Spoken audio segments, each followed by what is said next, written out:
నైతిక వికాస సిద్ధాంతం ప్రతిపాదించింది కోల్బర్గ్, హార్వర్డ్ యూనివర్సిటీ. ఇతను 10 నుంచి 16 సంవత్సరాల మధ్య ఉన్న పిల్లలకు ఇచ్చి వారి తీర్పు ఆధారంగా సన్మానాత్మక నైతిక వికాసాన్ని ప్రతిపాదించాడు.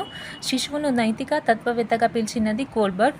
ఇతను 3 స్థాయిలను గుర్తించాడు. 3 దాంట్లో మళ్ళీ 2గా డివైడ్ చేశాడు. ఫస్ట్ పూర్వ సాంప్రదాయక నైతిక స్థాయి. ఇది 4 నుండి 10 సంవత్సరాల పిల్లల మధ్య ఉంటుంది.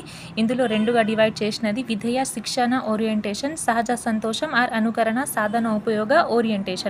అంటే ఫస్ట్ దాంట్లో మనకు పిల్లలు శిక్షణ భయంకి నైతికతను పాటిస్తారు. ఎగ్జాంపుల్, భవానీ అనే విద్యార్థి పాఠశాలకు వెళ్ళకపోతే తండ్రి శిక్షిస్తాడనే కారణంతో క్రమం తప్పకుండా పాఠశాలకి వెళ్ళడం.